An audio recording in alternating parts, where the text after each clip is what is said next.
Pope Emeritus Benedict XVI was the Church's first German pope in centuries.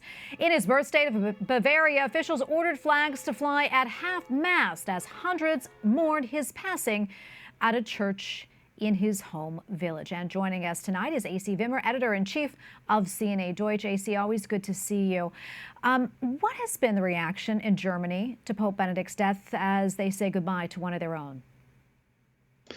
There's been an obvious formal reaction, Tracy, but the real reaction that you're feeling under the surface, and when you're speaking to the faithful in Bavaria in particular, but across Germany, across German-speaking Europe even, is a profound sense of faith, but also of loss, of having lost something that maybe they haven't quite appreciated, as one person put it to me, because of all the scandals and all the superficial stuff that comes out through the media about the church and about the pontiffs.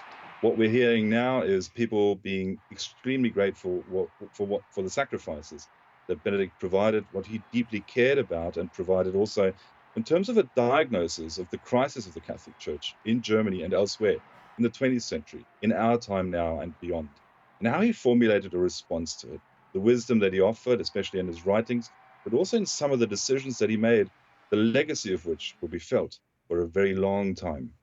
Yeah, and I want to talk about his childhood. As you know, he grew up in a very small German village in Bavaria, the third and final child of his parents, Joseph and Maria Ratzinger. What can you tell us, AC, about his childhood and his family life? Look, we know the story about, the pious policeman and the devout cook and the three kids who were really faithful. We don't really understand, I think, just what kind of a milieu that was. It was Catholic to the bone. I come from such a milieu myself, not far from Marklam, where there were generations of vocations going through the families, not just on the clerical side, but also in terms of lay people playing a role, and just how that shaped Pope Benedict. Because the sense of loss that he described, how the faith was being lost for Europe and perhaps the wider secular Western world, came from his experience going through what was the horrible experience for him of Hitler Youth, of Nazi Germany, the horrible experience of secularism coming in, and those things having an effect on his life that he formulated a response for, a solution for, and offered an analysis of. And I think it is that combination of a personal experience that he then theologically grounded within the wider church that is the most meaningful part of his legacy as we go forward.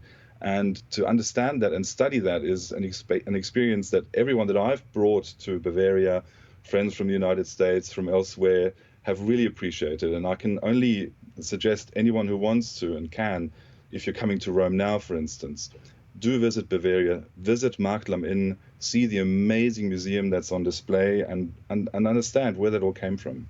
And AC, I'm curious about you personally, your thoughts, your reflections on Pope Emeritus Benedict XVI. Well, to be honest, Benedict changed my life.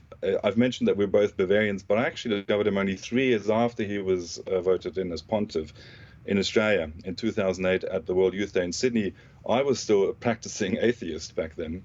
And it was the encounter with this, to me, awkward-looking old man at the Randwick Racecourse at the World Youth Day, famous homily that he gave, "What will you do with your life?" And I was watching him on television, and I was looking, it was a rainy day, I was in a cabin somewhere with the family down by the beach. And I was looking down at my son, and he was building a crucifix with Lego stones. And I realized there was something going on here. There's a legacy for me too. And it led me years down the road to a conversion experience. My wife became Catholic. I became Catholic. Although I came from a Catholic family, I'd lapsed completely and became an atheist.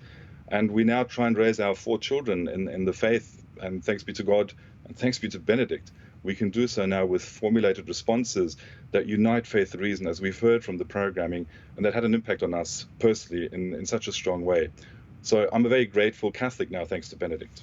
AC, thank you for sharing that story with us. We've heard so many just like that, the impact that he had on so many of the faithful. And thank you for your time today. Always appreciate it, my friend. Thank you. God bless, Tracy. Thank you.